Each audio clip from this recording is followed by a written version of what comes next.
还敢出现？死！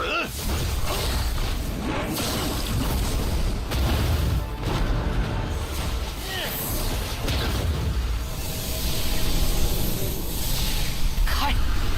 这股元气是怎么回事？他怎么会出现在气谱中？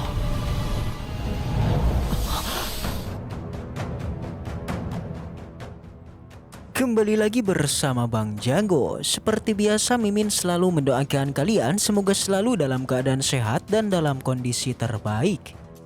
Di video kali ini Mimin akan menceritakan sebuah donghua series dari Yuan Jun.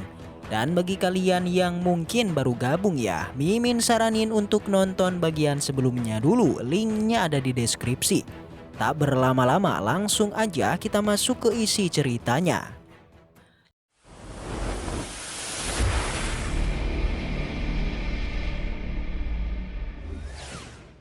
Cerita berlanjut dengan diperlihatkan Yowie yang sekarang ia sedang latihan di depan taman dari keluarga Changlan.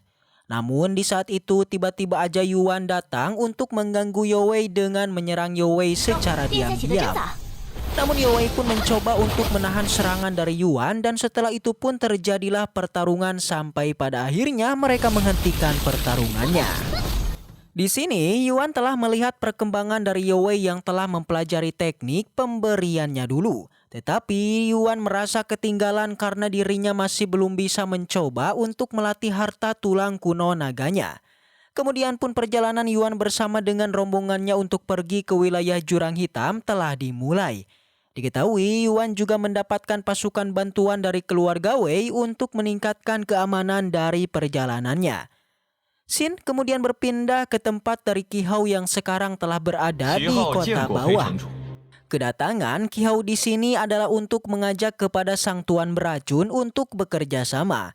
Tetapi sang tuan racun ini merasa jengkel kepada Qi Hao dan juga kekaisaran Qi lainnya karena mereka datangnya yang begitu terlambat.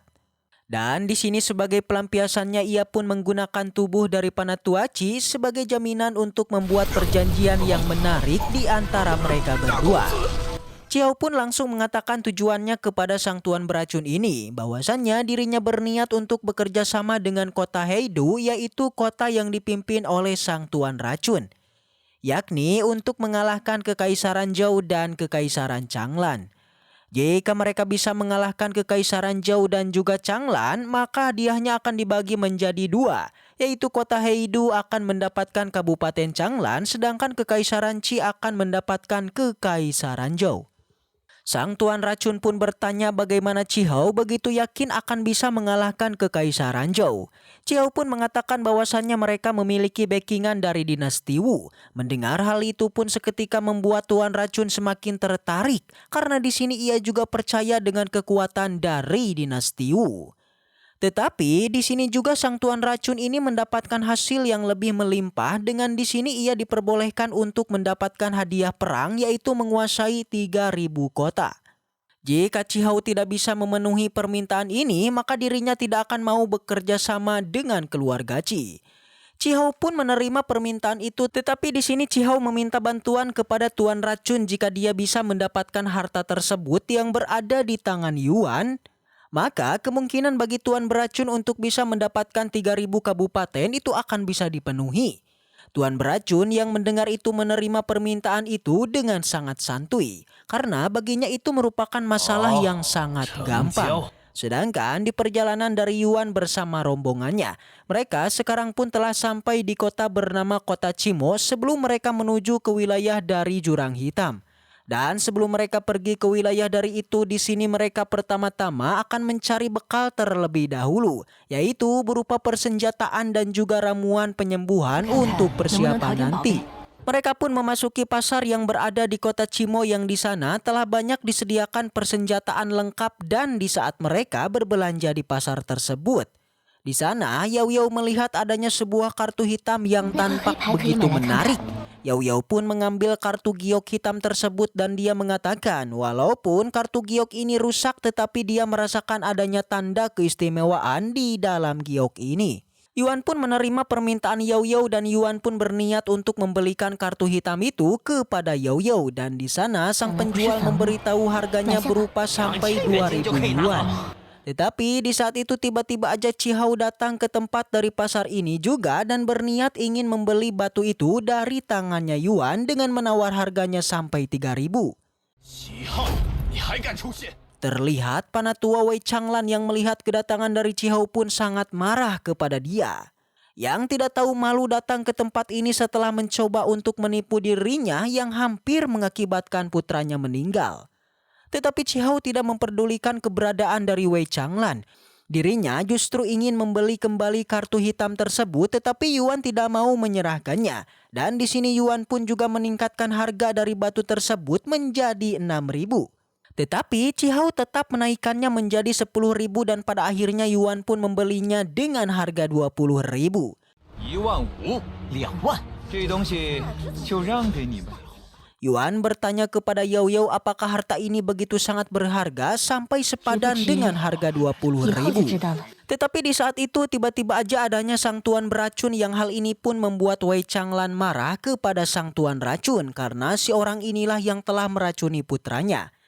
Ia pun dengan segera menyerang sang tuan racun tersebut yang terjadilah pertarungan di antara mereka. Sampai pada akhirnya pertarungan itu pun dihentikan oleh Yuan dengan memenangkan Tuan Wei Changlan.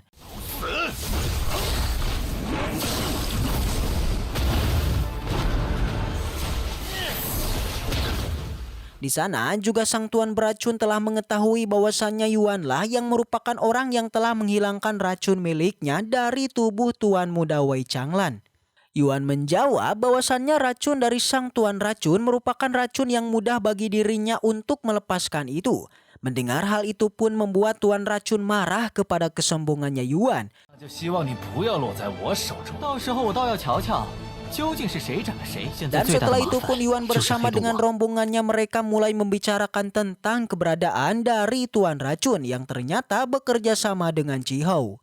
Wei Changlan sedikit khawatir dengan hal ini karena tuan beracun yang sangat kuat, tetapi Yao Yao menenangkan kepada mereka semua karena dirinya memiliki sebuah rune yang dapat melindungi mereka dari segala racun. Melihat hal ini membuat Wei Changlan sangat senang nih karena dengan ini mereka tidak perlu khawatir dengan racun dari sang tuan racun.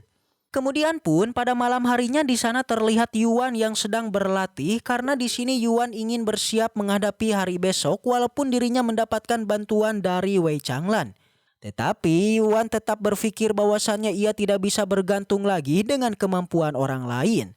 Yuan mengumpulkan kekuatan spiritualnya yang tak disangka di malam hari ini. Yuan telah berhasil melakukan penerobosan ranah dari tingkat 8 meridian. Membuat Yuan pun telah merasakan bahwasannya tubuhnya telah mengalami peningkatan kekuatan yang begitu pesat.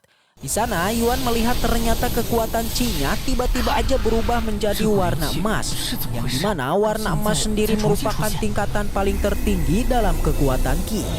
Tetapi di sana itu tiba-tiba aja kekuatan Qi Yuan berubah di tengah jalan guys menjadi warna merah akibat racun naganya. Yang hal ini pun membuat Yuan kebingungan bagaimana dengan kekuatan dia yang sebenarnya. Apakah kekuatannya berwarna emas atau berwarna merah? Namun untuk sekarang Yuan masih belum menemukan jawaban yang pasti, tetapi yang mengetahui ada dua, yaitu emas ataupun merah. Kemudian pada keesokan harinya Yuan pun bercerita kepada Yao Yao mengenai fenomena tadi malam. Yao Yao yang mendengar energi Qi berubah menjadi merah tidak pernah mengetahui hal tersebut. Tetapi dia menduga bahwasannya hal itu karena racun naga yang masih berada di tubuhnya. Yuan pun juga memiliki pendapat yang sama dengan Yao Yao. Sedangkan di tempat dari Cihao dan juga Tuan Racun, sekarang mereka berdua masih berada di kota Cimo. Cihao pun bertanya kapan mereka akan pergi ke tempat dari wilayah Lembah Hitam karena rombongan dari Yuan yang telah pergi. Tuan Racun menjawab untuk bersabar terlebih dahulu karena di sini mereka akan memanfaatkan kepergian dari Yuan karena kemungkinan besar kelompoknya Yuan yang akan membersihkan jalan untuk mereka semua. Hal ini pun membuat Cihao merasa senang karena ternyata sang tuan racun ini memiliki ide yang begitu licik. Dan di sini pun terlihat Cihao yang begitu dendam kepada Yuan dan ia berjanji bahwasannya Yuan tidak akan bisa keluar dari kota ini dengan selamat. Dan setelah itu cerita pun bersambung. Baiklah, mungkin segitu aja untuk pembahasan kali ini. Semoga kita selalu diberikan kesehatan untuk mengawal Donghua ini. Dan sampai jumpa di video selanjutnya.